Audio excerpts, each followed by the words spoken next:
It's bad. Anime.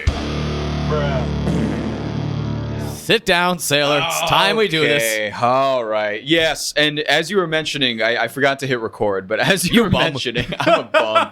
As you were mentioning, we did mention this show on our trailer. On the trailer, like I feel introducing like the pod, yeah. Almost 2 years ago now. Yeah, because it was pretty fresh in my memory at the time. We started recording for this probably in the summer of 2021. Mm-hmm. The spring of 2021, I bought Crunchyroll so I could watch two shows. 86, which is like a mecha anime with like spiders. Yes. And this. Mm-hmm. Really? Yeah. Huh. For this, huh? Yeah. Wow.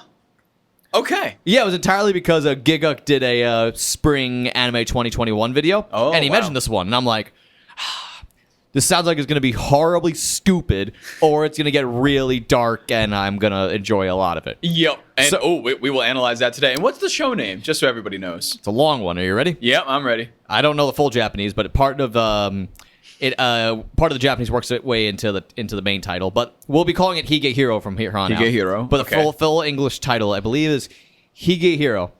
After being rejected, I shaved and took in a high school runaway. I think that's the full title. Yep. I think that is the full title. I just looked it up right now. If I'm wrong, you'll have the actual title in the thumbnail for this. Yeah, video. oh yeah, it'll be up there. My God, that'll be the biggest thumbnail we've ever made. It's gonna be a decent one. God Rivaling Boko wa Himoto ni Koiro Suru. It would take like at least $100 to paint that thumbnail. Yes.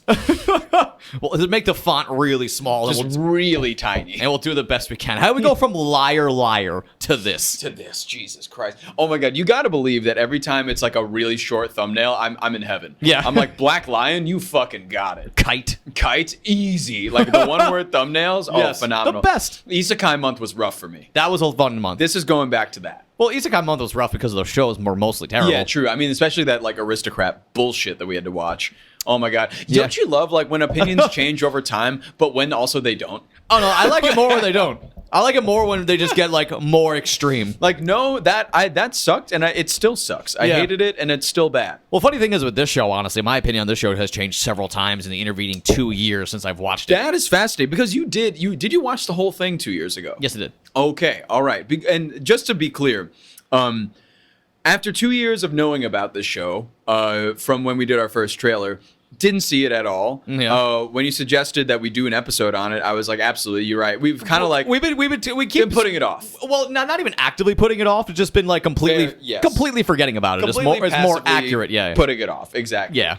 And I watched the whole thing Yes, you did. on a plane. You told me this, and I love that story. The fact you're on a plane just watching young Sayu here have some issues in her life. And I was in the middle seat, so everybody got to see. I hope they looked in. They did at times. Were you watching the sub or dub for this? I was watching the sub. So great, so they could read along. Yes, they could read along. Exactly. Which is the part that I was concerned about the most. Because I was looking around and I had two people next to me. One, I was Yeah. flying back from the Netherlands. Yes, which And is one so person- funny in and of itself. Very funny. And one person next to me was like a very very thin Dutch woman. Yes. And then the other person, I'm not going to gender them, was a very big person. Yeah, very Just large a large person. human being. Yes. And I didn't exactly have my left armrest for the whole flight. Let's just put it that Yep. way. Let's Oh just my goodness. put it that way. But I lost my armrest, but they lost their mind because they had to look at I Shaved for like a 7-hour flight. But without any of the audio. No, none of the audio. I actually took a break. So in the middle of watching this, the whole series is like 13 episodes. Yes. It take about like 3 to 4 hours. Yeah, roughly. In the middle, I stopped to watch to cleanse and just watch like a movie. Right. On like the plane screen. And I watched Elvis, Oh, yeah. the new one. Have you seen it yet? No. Fucking hated it. Really? It was so bad. It was just like so. I know this isn't the place for the opinion, but it was just Well, no, like also we texted about this, how now whenever we see any media, we immediately start talking about our opinion, even when it's super not asked for. when it's not relevant at all. Yeah. Yeah, And I- it just felt like a long fucking YouTube video. It just sucked. Really? Yeah, it just didn't feel Oh, like that's a movie. shame. It was kind of weird. I mean, parts of it were good, but for another day. But yeah. Yeah. But yes, I put that in between. So I was like, oh, let's just like switch it up for a little bit and then get back to it. And then Yeah. getting back to it, I finished it up. But yes, there we go. I thought it was going to be a comedy. Well, that's the thing. I love talking about this because it's labeled as a romantic comedy on Wikipedia. And aside from a few moments in the first 2 episodes, it's not funny. It's not even trying to be funny. It's not even trying to be funny. I was going to say, and okay, this will expand upon things as we go on, and I'm glad it wasn't trying to be funny. Oh, yeah. First 2 episodes, first 3 episodes was my least favorite part of the show by distance. Even though some of the situations are so stupid, it ages better because if you contrast those earlier episodes with the rest of the series, they're that much funnier. Yeah. When Yoshida, our main character, our male character, after he wakes up from a drunken stupor and sees a high school student in his house, he's like, "Hey, did we like do stuff?" She's like, "No." He's like, "Thank you, past me." That was funny. Especially compared to how the rest of the fucking show went. Yeah. Because I remember I rewatched some of the show yesterday, as I was telling you, because I thought you would watch. I instinctively thought you'd watch the dub, so I wanted to familiarize myself with the dub, and just seeing that scene again, I'm like, that's just so funny. Yeah, I'm wondering. You kind of mentioned before we started recording that there is a bit of a difference between the dub and the sub, like more than normal, but not even really a difference between the two. It was more like it gave some scenes more weight. Okay. Yeah. More weight in the dub, you mean? Yes. Oh, interesting. Well, because like it's a language I speak. Yes, I mean for you personally, exactly. Exactly. Yes. Okay, that makes a lot of sense. The sub, I will say it's still probably my favorite thing about the sub and the voice acting in the sub. Yoshida's voice actor. The by far my favorite motif of this entire 13 episode series.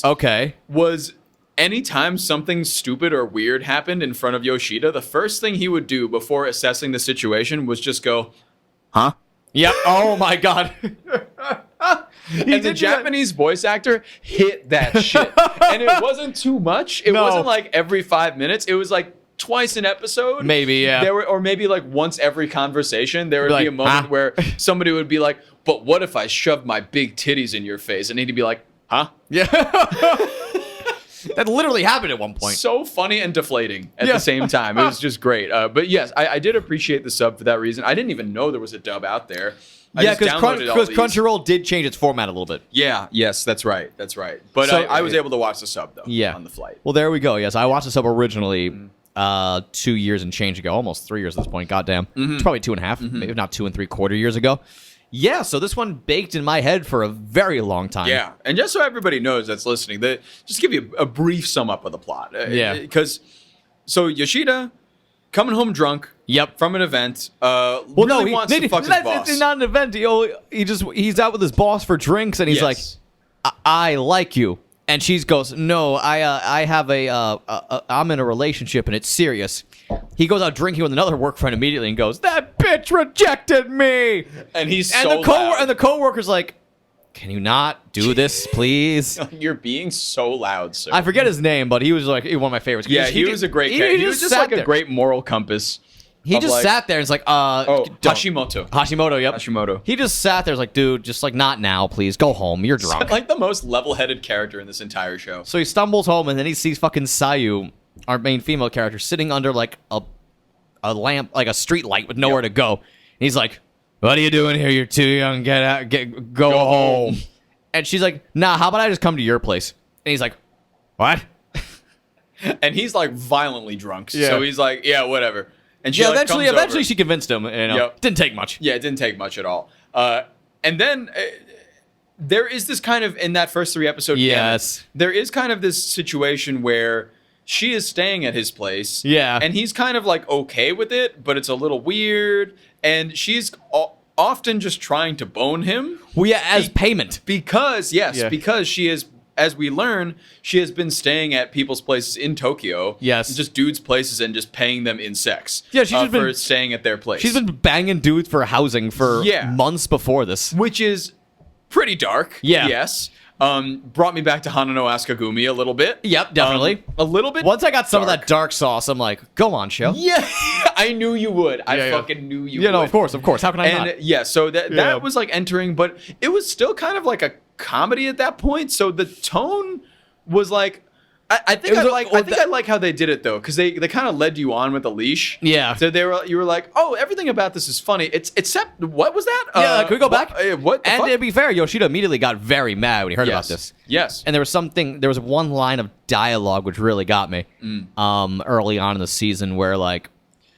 Yoshida's about to light up a cigarette but steps on his balcony. And she's like, you can smoke in here. All the other guys did. And he got mad. Yeah. And I love that genuine anger. Yep. Like, you shouldn't be doing this. I really like throughout the show Yoshida's hatred of mankind. It is very, because he, like, all the time, like, these things come up, like, and Saya would be like, oh, like, you know, my people that I've stayed with would do this, or and I'd feel like good about being wanted because they would just use me and stuff. Yeah, exactly. And Yoshida's like, God fucking damn these people. Exactly. I hate them so much. Exactly. Just like realizing like these people are fucked up. They just completely took advantage of this 17-year-old girl. Yes, and he doesn't want to do that. No. So of course, the only thing he asked for is miso soup. Yes, and he's like, oh, well, what? She's like, well, what can I do? And he's like, can you cook?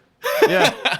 and he essentially just makes her kind of like do chores around the house and make him. She eventually gets a job. Yeah, and like Yoshida, it seems like is kind of, he's not presented as an above average individual at first. He's presented like at the beginning. He's very much just an average 26-year-old salaryman. Dude. Yeah, just an average dude. Just an average like younger dude. Mm-hmm. He's about 20. He's 26, as they say. I think. Yeah, there's a very weird thing in Japan where like people like you're legally an adult at like 20 instead of 18 here. But like 25, 26. 26 is like the age where everyone in Japan thinks you should have your shit together. Okay. Yes. Okay. It's more of an unspoken thing. Okay. Well, he had his own place. I mean, small place. God forbid they ever try to do an anime set in America. They'll realize like no 26-year-old in the U.S. has any of their shit together. No, especially now. Especially now. It's getting worse. Fuck no. I mean, Jesus.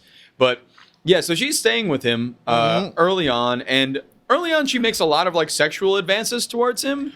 But it doesn't come from a place of like genuinely wanting to bone. Exactly. She doesn't have the fundamental capability to process how else she can repay the favor. Yes. Because everyone else just used it for sex. And he's being so nice to her all the time. Oh my God. Yes. Nice but firm. I will say that. Well, that's how we all like it. Like, yeah. Oh God. Yeah, baby. High five. Yeah.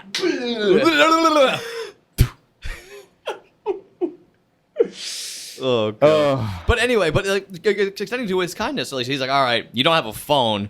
She's like, yeah, I threw it in the river after some dark shit happened. He's like, all right, we're learning about it later in the series. That's literally what he says. Yeah. He's like, I guess we'll find out about that when we do. And like, all right, let me go get you a phone. And eventually Hashimoto catches on. He's like, dude, what are you doing? Yeah, his coworker. He's like, this isn't like you. He's like, I just want to help this girl out. He's like, that's fine if you want to help her out. She's a child. A runaway child you're harboring. This can get you fucked up legally. Yeah. I specifically like how also everybody in contrast of noticing like, oh yeah, like anybody that knows about it throughout the series is like, well, that's illegal and probably bad, but like you're a nice guy, so I'm sure it's going fine. But also, you look nice. You don't look pale anymore. You shave now. Yeah, all his coworkers like the joke they'll start making is like, oh, he got a girlfriend. Yeah, right. And like He's like, you don't eat like shit anymore. Like the boss who turned him down was like, oh, well, you look really nice. And she gets distraught when another female coworker, the blonde one, who's at the show. Oh my God, I just wanted her to go the fuck away. Really? All the time. I can't wait to get to her then. God, I just wanted her to leave. Oh yeah, no, okay, now I understand. Yes, there's some scenes with her that were not great. Oh my God. But I think the blonde one was saying like, oh, he's definitely got a girlfriend. Yeah, and everyone else was like, yeah. And then the boss, big titty boss lady, got sad about it. Mm-hmm. And it's like you turned him down though. Yeah, she was kind of getting a little sad, and then she brings him out to dinner again. Oh, this scene floored me because of how funny it was. Yeah, very funny. She's like, oh, I lied about all that. I'm not with someone. Actually, I'm a virgin too. And he's just like, why did you could have just said no. And I'll tell you what he said. Huh? Yeah.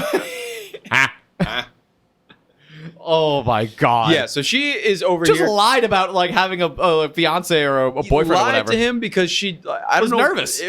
Was nervous about him, but after seeing like how good of a guy he is and always knowing how good of a guy he is, she's like, fuck it, kind of turned around on him, and now she's like, I like you, blah blah blah, and he's over here like, wow, like this is pretty awesome. But I do have a teenage girl staying in my place. I do have a teenage girl staying in my place who she keeps trying to sleep with me. I mean, I haven't done it yet, but and kind of weirdly enough, like anybody that he explains it to, I think throughout this entire show, nobody's like, oh, that's fucked up. I'm going to report you to the police. Most people are like, oh, that's weird. Tell me a little more about why you're doing that. And then in the next 5 minutes, they're like, oh, I get it. Well, luckily, everyone in his life he told about knows him very well. Yes. So they're like, oh, fuck. Oh, you're. They know his character. Yeah, and they're like, oh, your people pleasing going too far. You're not going to, like, you know, have your way with this, like, young teenage girl, right? You're going to, like. But later, Sayu actually runs into one of the dudes she did stay with. That whole ordeal. The convenience stores, like subplot. Yep. I gotta say that was great. That was a good subplot. She got the job at the convenience store. She gets she becomes friends with like a blonde Garu. Her name's Asami. Asami, the Garu. Yes, yes. And she wants to be a writer. Yep. How nice. How lovely. Wow, that's a perfect mix of like, yeah, how nice, how lovely, while you raise the gun to your temple and then kiss this miserable world goodbye. But yeah, no, she starts getting really chummy with Asami. And then they're like, oh, and someone else works here that you don't know yet. And Asami's like, you see her in one episode as it ends, talking to someone who you don't see his whole figure at first, or hear their voice. He's like, yeah, and you're gonna like her. She's really cute. And the guy goes, well, I do love cute girls.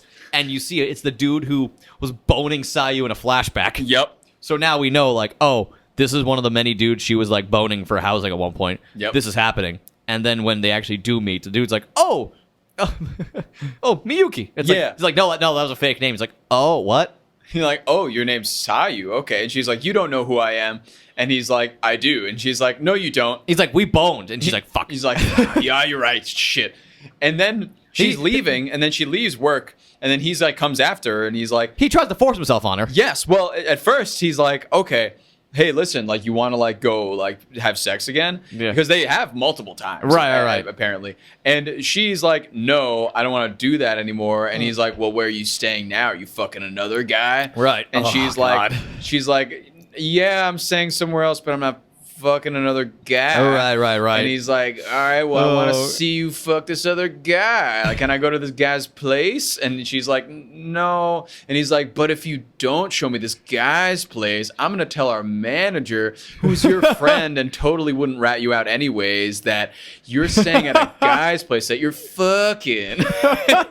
It's like, what the fuck, dude? And then she classic Higehiro levels of mental manipulation right there. Yes, classic.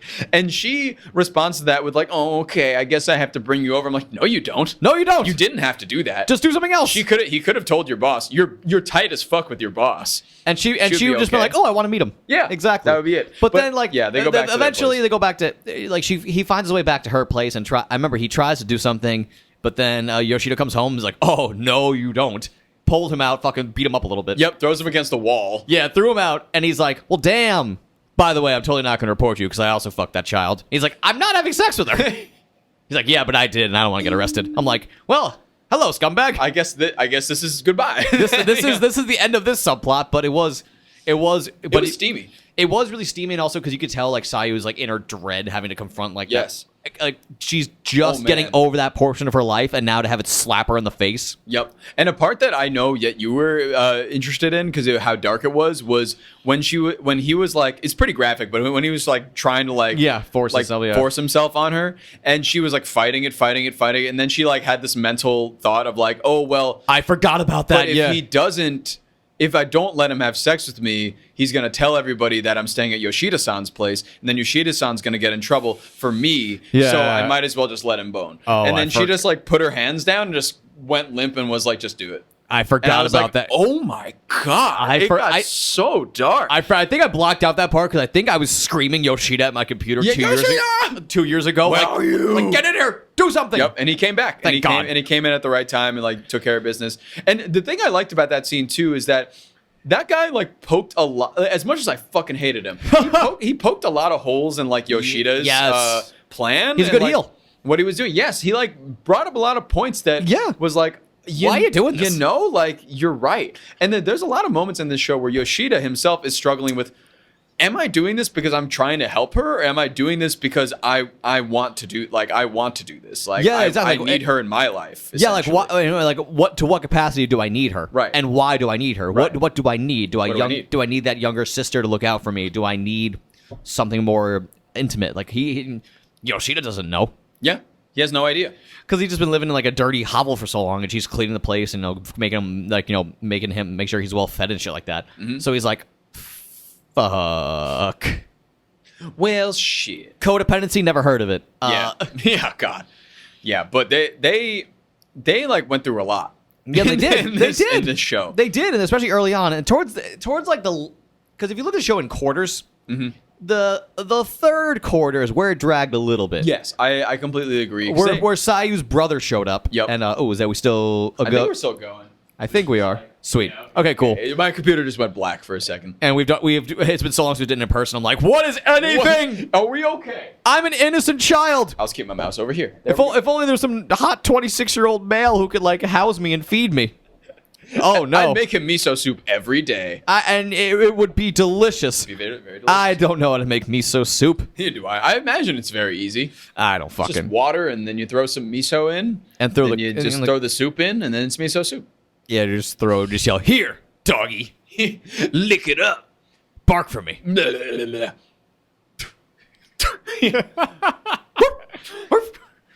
Ruh-roh. Reggie. Oh God. Anyway. Oh no. Okay. So But in yes. like the third quarter, we get Sayu's brother showing up. Yeah. And he's like, Yeah. like, Sayu, you can't run from your life forever. And the show did do a great job with the foreshadowing. Because early as like episode 2 or 3, I guessed to myself what was going on. Because you hear her friend, the flashback voice of one of her friends, Sayu, and she wakes up and vomits immediately. Yeah. And of course, when that was early in the series, so I'm like, you just keep pouring this dark sauce all over me. I'm gonna be into this. I believe they kept all of the reasons that Sayu left Hokkaido, because she came down to Tokyo from Hokkaido. Yeah. Ran away from home. They kept all the reasons and like her entire past story under wraps until about episode 9. Yeah, but they were foreshadowing it the whole time. They were foreshadowing. So you can kind of, I feel like you can kind of ascertain around what was happening. I guessed it entirely. But yeah, so they reveal it in episode 9. She tells Yoshida and her friend Asami at the same time to let them know what the deal is. And essentially, just to sum it up, she had this really good friend, Yuko. Yes. And Yuko was the dork at school. Everyone picked on her, but Sayu was like, "Fuck them, I'll be your friend." Yeah, because everyone's like, "Oh, Sayu, you're hot. Why are you hanging out with her?" Yeah. So everyone bullied the two of them. Yep. Yuko felt horrible about this. She's like, "Oh, I'm ruining my best friend's life. Might as well go kill myself." So she did. Yep. And I was like, "Fuck." Yeah, jeez. I guessed one of her friends died, and Sayu blamed herself for it. And suicide obviously makes the most sense because you're gonna blame yourself if someone's friend. Totally. Thinking if only I'd been Happened there. right in front of her too. Yeah, if only if I'd been there for them more, or if I knew what was going on, I could have helped stop this. Yep. But that was only half the equation. Yes. Because we also found out at the time that not only did her best friend kill herself, but then she went home, and her mother, who is just an absolute bitch. Oh my god. Oh my god, the worst. She makes Gendo look good. She does. She does. She's a horrible mother. She essentially blamed her Sayu's best friend's suicide on Sayu, and she was like, "Oh, you pushed her. You fucking killed her, didn't you?" Yeah. And Sayu's like, "Are you kidding me? Yeah. She was my only friend. She's my only friend." And Sayu was so offended by this, and Yes. obviously as we learned in the last quarter of the series, not a great relationship there. No, because I mean, when they boiled it down, Sayu's mother doesn't love Sayu because their dad left them as a family. Yeah. Right before Sayu was born. Yeah. So essentially, like, she has this kid, but not her husband. Yeah. And like the brother, I guess that doesn't apply to him because he was already alive at the time. Yeah, and it's a reminder of the happier days between her and her husband, apparently. Right. But right. then Sayu is a constant reminder of how everything fell apart for her. Exactly. And it's a clear, very, very clear idea of like the mother blaming the child. Yes. When she should be blaming herself instead. Exactly. But she doesn't realize this throughout the entire show. No. And she's mean and a bitch. And yeah. I hope she gets hit by a bus. I hope so too. I hope she gets isekai. But no, I don't want her to do that. Oh, no. I want her just to die and be in the dirt. So no isekai? No. Oh. Unless she goes to an isekai and it's oh god, I was gonna get dark with that. Let's not go there. If it's redo of Healer. Exactly. Isekai. Higehiro. Oh no. She's gonna be screaming Keiragu-sama while he puts a fork in her. I don't know. Oh god, he would. Ew. That fucking guy. Oh my god. Well, anyway, let's get back to something more cheerful. Yeah, child abuse. Yeah, yeah. Back to the matter at hand. But yeah, so I mean, the brother comes and like the 3 episodes for like a good like two or 3 episode stretch, they just kind of meander around for a little bit. Yeah, they milk it a little bit in there because the brother's like trying to figure out. The brother's like, you got to go back to Hokkaido eventually, and she's like, no. Yeah. And Yoshida's like, let me handle this. I know you're her brother, but she's been living in my place for like 4 months. Yep. And then then her brother is very high on Yoshida actually, and he's like, wow, thanks for like taking my sister dude, in, thanks, and not like taking advantage of her sexually. And yeah. he was like, yeah, bro, no big deal, bro. And he's like, I'm gonna send my sister back down here for 2 years, and you guys can like take the train to Pound Town. And he didn't say that, but that was the tone. But he did say it. It's the same thing with fucking Rias' brother in High School DxD. Yep. But of course, the lack of the conversation was like, Issei, do you want to grab her? Fuck my sister? Do you want to grab her boobs? And Issei's like, yes, I do. And it's like, what is this conversation? What is this? And there was kind of a weird moment in that 3 episode area where the brother is like, yeah, all right, like she has to come back to Hokkaido. She should face her mother. And Sayu's been thinking about doing that anyways. Yeah. And he was like, all right, but I'll give you like a week to think it over. But like he gives them a week to think it over, but he's gonna take her at the end of the week. So there's nothing really to think about. But then they just kind of I think he's like, all right, enjoy your current life for a week more. I guess time. Tie up your loose ends, quit your job, give them some notice. Yeah, go to a summer festival for an episode with your not boyfriend, but the guy that owns the house that you live in. And, you're tease kissing the entire episode, but don't actually do it. Your guardian friend, boy, person. Yeah, and then they do a couple things like that, and at this point, they've kind of, I think by like episode 9-ish or 8 or 9. They kind of threw out the window all of the other romantic prospects for Yoshida. Yes. I didn't really understand the boss, why they ended that. Because there was like some movement good there. Question. And then because the boss met Sayu and had a great conversation with her. Yeah. And it seemed all positive about like, she was going to be like Yoshida's girlfriend maybe. Right, And like, like as a viewer, like if they did get together that he would eventually leave her for Sayu probably. Yeah, exactly. But that just never happened. They just never got together. I think, who knows? Because they kind of like paved the way to that. But they never actually pulled the trigger on it, which is weird because if he likes her, you would think that would have happened, but it didn't. Did the blonde one have an interest in Yoshida too? I forget. She did, yes, a big time interest, which is why I wanted her to go away all the time because she was like kind of like because Yoshida's actually interested in her boss. Like to me, this was a love triangle, and she kind of made it this weird quadrangle that didn't need to happen because she was very unneeded. You just kind of come in and just be like, I love you, Yoshida. And he'd be like, huh? And she'd be like, give me your phone number. And there was like, I shit you not, like a 6-minute scene of her being like, I want your phone number. And him being I forgot about that. And him being like, why? And she'd be like, to ask you to the movies. And he'd be like, why would I go to the movies with you? And then she was like, as a date. I could give you a hand job in the popcorn. And then he'd be like, I don't want to go on a date with you. And then she'd be like, don't you find me attractive? I want that extra salty popcorn. Yum. Butter in my tum-tum. Butter me up, Yoshida. And then they would go back and forth. Daddy. And then at the end, he'd be like, yeah, all right, here's my phone, I guess. And she'd be like, well, you're only giving me your phone because you want to make me happy and not because you actually want to go on a date with me. I'd be like, what the fuck are they doing in this scene? It sounds like this guy might have had a problem with women and included every negative female stereotype. Yeah. Especially because we should bring this up because at this point we had also just talked about A Girl and Her Guard Dog, which aired this season. Mm-hmm. Obviously, parallels there with the teenage girl and the 26-year-old dude. Exactly, 26-year-old dude. Yeah, mm-hmm. That's not enough. Running parallels there. Yeah. Needless to say, I think it's clear which one I enjoyed significantly more. Yes, sure. But anyways, let's get to the end of the plot here because they go up. So they go up to Hokkaido, and Yoshida comes with her. Yeah, she doesn't ask him to. But it's heavily implied that she would like him there. Yeah, and he's just like, all right, let me just hop on this because like this is not going to be good for you. Yeah, bro took off work. Right, he did the whole thing, and so he goes to Hokkaido with her and her brother.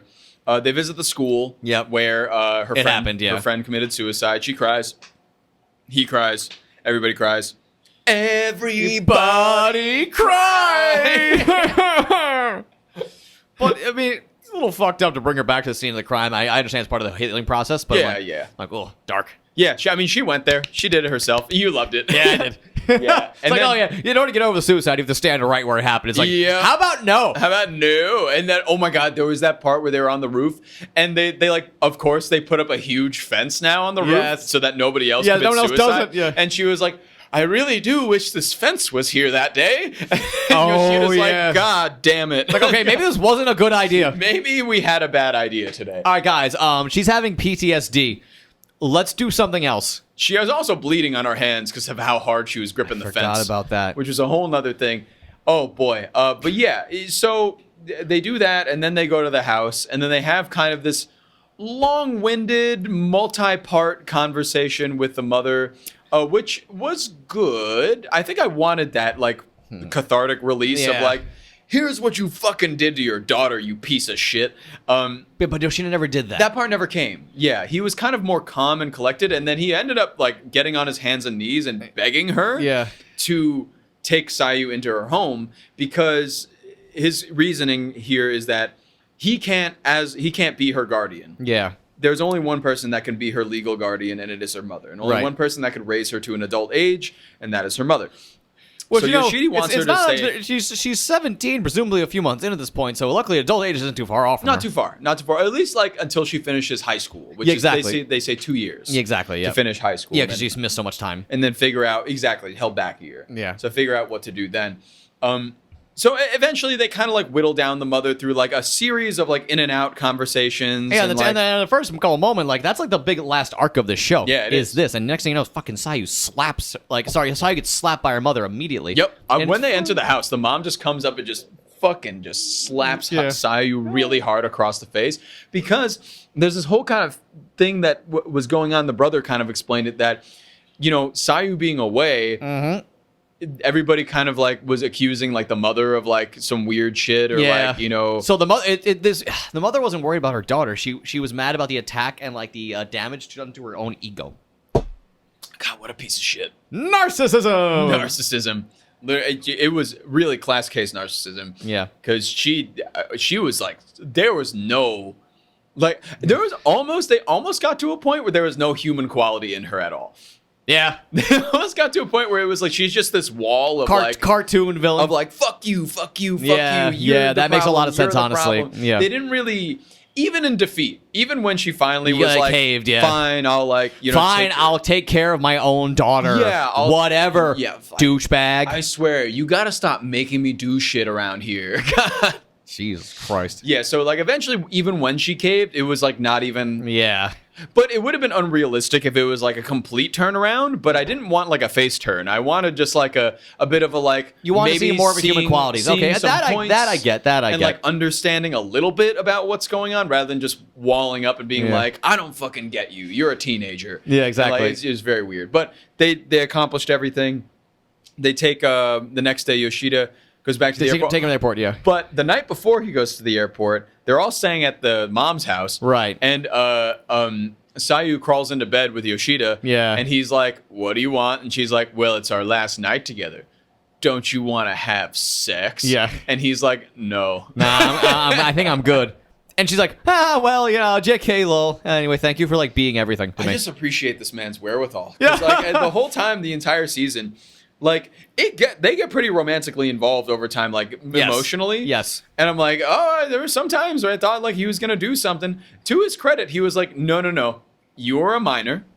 I cannot do this because you are a minor. Yeah. And you do not know better. And I was like, it was the Ryan Reynolds character in fucking Waiting. Yeah, exactly. I was like, good job, bro. Good job, dude. Good job, brother. And then they take him back to the airport, and that's when that's when the brother and him have the conversation. The brother's like, "You love my sister, don't you?" And he's like, "No." And he's the brother's like, He's like, "Are you sure?" Yeah. And then meanwhile, he's filling out her plane ticket for 2 years later. Yep. I will make one critique at this like last quarter. Yoshida and Sayu have a lot of tearful conversations over the last like few episodes. Right. a lot of the time they keep repeating what they were saying previously. Fair, yeah. I think the conversation that they like to harp on the most is the Sayu being like, well, I don't regret running away because it led me to you. Yeah, and that one happens like 7 times. That happens a lot, yeah. And they play like some intense like orchestral music when it comes in every time. Like, I've already seen that's this. That's the thing I noticed at my my most recent like rewatch of the series. Not the whole rewatch, but maybe it's cherry picked moments. Yeah, the music was a little over the top. Yeah. I mean, there was no subtlety at all in the music. No subtlety. No. They wanted, like, they had cry music. These are the emotions. They had crying Japanese shoujo MP3 in there. Yeah. Like, it wasn't like Full House level of Ali's music, but like it was like pretty. It was on the nose. It was a lot. But yeah, and that's pretty much where things end. And until we get a post-credit scene. Well, no. Well, before that, Sayu was like, before the post-credit scene, even Sayu is in the airport, like, by the way, Yoshida, yeah, like I'm totally in love with you. Yep. And he's like, fuck. I don't know, kid. And she's like, how about when I'm an adult? And he's like, yeah, you can have a shot then, I guess. Whatever. Yeah. But I love something very human about the very last conversation they had right before he got on the plane. Where, Sayu asked him, wait for me. Yeah. And he's like, I can't do that. Yep. And what? There's just a pipe. Weird. For me, it sounded rhythmic and musical at first. It did kind of. I was like, is somebody playing drums outside? Kind of. I think it was like an internal pipe of some sort. Sweet. Like as long as we're good. Yeah, all good. Got it. Thank God I still had my point, or else I would have been horribly distracted by that. But yeah, so... Thank God we're talking about child abuse. Yeah. Well, this time... Oh, fuck. It might be. I don't even know anymore. Yoshida was like, can't wait for you, kid. Sorry. Not fair to me and not fair... Yeah, not fair to me, not fair to you. And then he said, like, move on and forget about me. And she was like, can't do that either. Can't do that. I love that exchange. Yeah. She's like, that's a negative.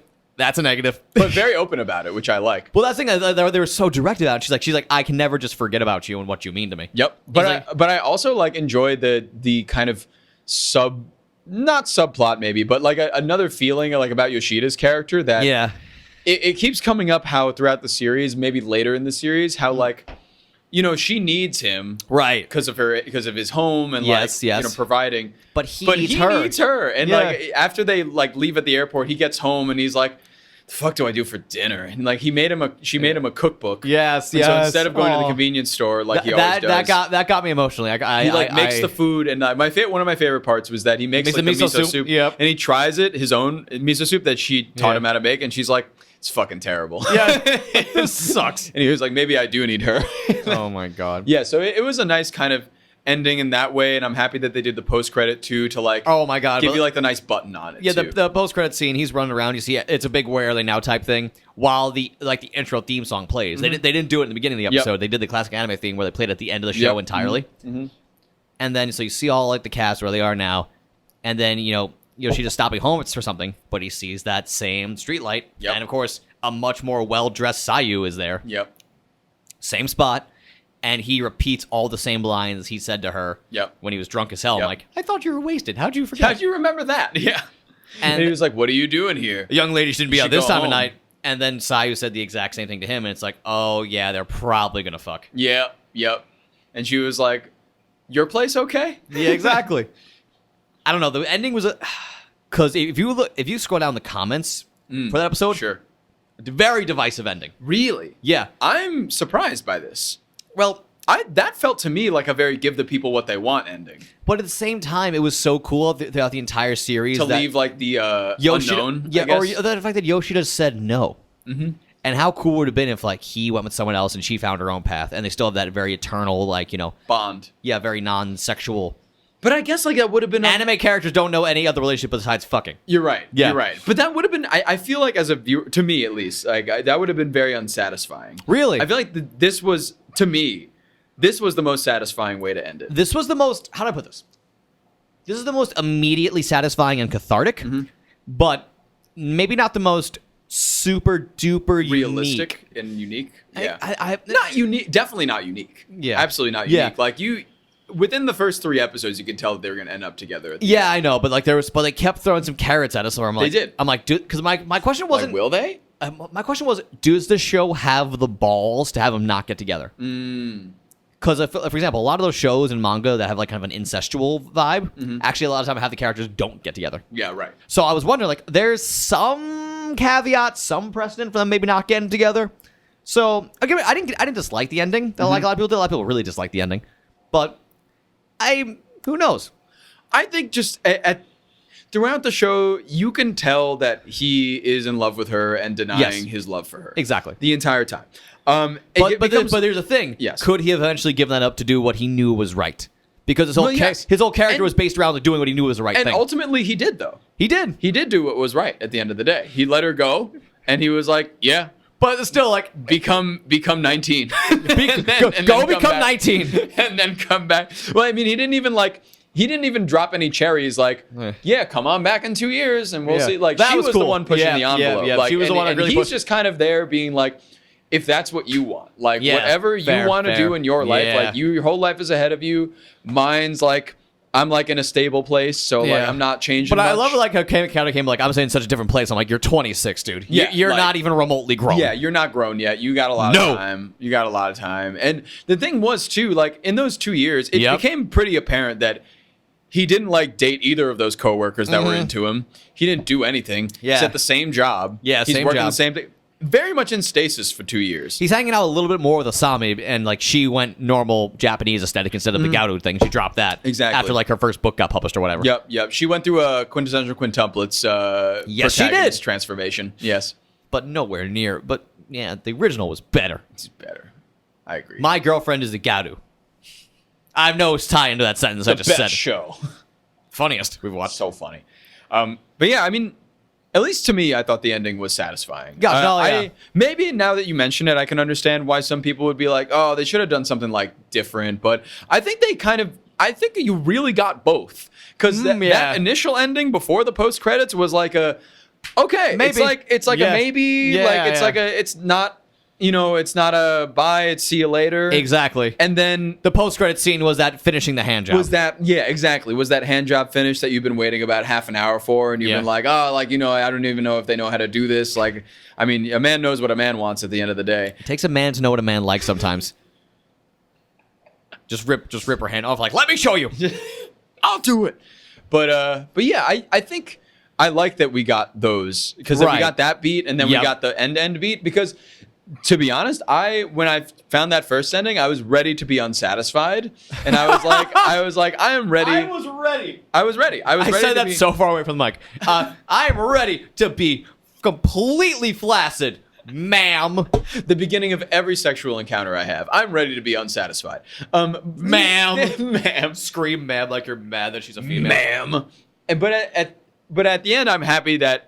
And they didn't do too much with it. They didn't have a whole episode of like 2 years in the future. It was just like the right amount. The snippet, yeah. What they needed to do. Post-credit They had snippet, some pictures, like some stills of her going to school and some stills of Yoshida working. And I thought it ended with a nice bow, at least in my perspective. I thought that was the best that could have possibly happened. Right. What are your thoughts? Oh, in general? Yeah. Give me well, first of all, okay. Was it bad? All right. This is actually a question that I've changed my answer on a few times over the years. Interesting. Okay. Yeah, because my only gripe with the show, and we mentioned it a little bit, was in the third quarter, it really dragged. Yes. And as you said, even in the fourth quarter, it was nowhere near as concise as it could have been. Yep. We definitely kind of got that like Yu-Gi-Oh! Merrick duel vibe. Where 3 to 4 episodes could have been like 1.5. Yes. Or 2 at most. Completely agree. So we definitely got good reference, by the way. Thank you. Marek. Marek Ishtar. I love how we didn't even try to do Marek's voice. We both did like a weird proximity of Little Karibo's Marek voice. The Yu-Gi-Oh! Abridged Marek voice. I've probably seen more of that than I actually have of actual Battle City at this point. Me too, yeah. But yeah, so my thoughts on the show have changed a lot. I mentioned very briefly with the dub in the beginning, because I actually rewatched some of the last couple episodes as the dub from a reference. Okay. Fucking the show's good. Just as a well-written show. Mm-hmm. Just hearing the American actors give it all the English actors, I should say. Mm-hmm. Conveying the point more clearly and realizing and really emphasizing the emotion, so like a part of my English-speaking brain even deeper understands after many years of not seeing the show. Mm-hmm. It's just a well-written fucking show. And the scenes that hit, just like Sayu's mom, she hits. Yeah, literally hits. I know. Ew. Child abuse. Not funny. Child abuse. Oh, but fucking A. Haha. We should edit that out, but I know we're not going to. We're not gonna. Sweet. We're not gonna. But generally speaking, Y'all know who we are. Yeah, oh my god. Who's the cranky one today? Usually I'm the cranky one. You're taking over. This is nice but scary. But no, I really liked a lot of this show. Definitely dragged a lot of points though. Sure. So that's my definitely negative. With some of the pacing was off towards the end, weirdly. Yep. So the show definitely drags it went on. But like you said, those scenes that were great were amazing. Sayu bleeding because she was her grip of the fence so hard. The real her screaming at her mother like, you don't listen to me. Yeah. And she's like, yeah, because I hate you. Damn, what a rebuttal. Exactly. It's like, thanks, Mom. Thanks, God. But fucking A. So a lot of show gripped me. I will say it's kind of the... I know we don't usually talk about the openings here, like the actual OPs and the animation in the beginning. The show has the most textbook by the numbers anime opening. So textbook. Oh my god. The song's really good. The song is good from the beginning though until like the end where they're looking at the stars every time. I'm like, okay, yeah. Yeah, no, this is like literally if if I had any question if this was a Japanese animation, literally when it felt like they went to an iMovie Maker template and just filled in all the shit from their own show. Yep. So that's one big critique I have. I'm like, that they did not try hard with that intro at all. Way. But I really liked a lot of the show. I cannot call it bad by any metric. Not amazing because again, it's you have to slog through like the last half. Yeah. But other than that, you have characters who are clearly defined, and there's enough intrigue to keep pulling you in. It uses foreshadowing well, which a lot of anime just don't do. It does. Modern anime just don't do it all. It does very nicely. We have some douchebag characters who you hate, some stand-up characters who you love, and there's some complexity there with the situation. This show could have been comedic raunchy. Oh my god, she's 17. I'm Kip Winger. Yeah. But they Winger. But they didn't do that. Yeah, they did not. They just were like, hey, here's some people in a fucked situation. Yep. So it was compelling. It really was. And I liked it a lot. Yep. You know, I apologize in the past for saying I didn't like it because I really fucking did. And the story's just over, which I like. It's very clear, concise, done. Yep. So I liked it tremendously. Not going to recommend it to everyone because, you know, again, honestly, maybe. If you want to, it's hard because the last half does kind of beat you up with like the pacing. Sure. It's not as off-putting as a lot of others in its genre. Yeah. A lot of romance anime in general. This is nowhere near as off-putting. I'm going to go with not bad. Okay. Not bad. Right off the bat. I think once I found out, or maybe once the show found out what it was doing, it was great. Right. I legitimately thought after the first few episodes, oh my god, another one of these. And over time, it definitely got better. Yes. It definitely understood. It definitely picked a lane. Yes. And stuck in that lane. Yes. And I appreciated it for that. I really thought I was going to get, as I said in the very beginning of this episode, I thought it was going to be like a comedy, rom-commy romp of just like, oh, she's underage. Exactly, yeah. But it really ended up at the end of the day being a very well-written drama. Yeah. It was a drama, and it was good. There were times that I teared up watching this. Me too. I'm sure I completely did. Me too. And times that I was like, this is so completely sad. And also times where I was like, oh my God, I just want the best for like these characters. Yes, one of the best for these two. Great way to connect to the characters. Yes. Great writing. Well done. The pacing, as you said, could have been improved. Yes. I think maybe the only big critique I would give of this show is I think it should have been like 10 episodes. Yeah, that's fair. Maybe like cut out a little bit of the beginning, cut out a little of the third quarter, and make it like a nice. But they had good beats in terms of like arcs and plots. Yes, like that 2-episode arc with like the brother coming, the 2-episode arc with the guy at the convenience store, working there. Like I thought they really had some good like exciting things to push the story forward. There was stuff pulling you in, definitely. There was always something that was like interesting going on. Definitely. There was never just like an episode where they were like, I don't know. Yeah, never total filler, which is great. Never filler. So yeah, at the end of it, I think definitely not bad. And I was surprised how much I liked it by the end. Yeah. I thought that same here. In general, very well done. Yeah. Well done. Definitely, I like that we're continuously adding to this roster of like anime shows that are just general romance. Yes. Like, obviously not the same caliber, but you know, like a domestic girlfriend or Right, something, right, yep. which was just fucking boring. But Oh, like this at that least was- had yeah. some intrigue, some beats, some like These are exciting characters you cared about. Yeah, characters you cared Name about. the fucking protagonist of Domestic Girlfriend. Wiener guy. And don't say Naoya, because that's the guy in Girlfriend. Naoya. He looks like Naoya. At least does, I remember yeah. that much. And then Rei Ayanami as the other sister. And then, oh my God. Oh, geez. Oh, this is going to kill me. Is Joey Wheeler's sister Samantha? Serenity. Serenity. Yeah, and Serenity Wheeler is the main girl in Domestic Girlfriend. Right. Yeah, so that's what I remember about it. And that it was boring and dumb. Fuck that show. Yeah, fuck that show. This one was good. This one was good. Yeah, I liked it. It's bad. That's right, everybody. The fun is over today. Thanks so much for clicking on the episode. But the fun does not have to stop here. You can hit us up anywhere that you can find us on Instagram or TikTok at badanimepod, or you can even email us to get in touch with us directly at badanimepod@gmail.com if you got any opinions or just want to send some hate mail or love mail. We'll take both. We don't care. Thanks so much for listening, everybody, and have a great day. Simple Equations Podcast Network.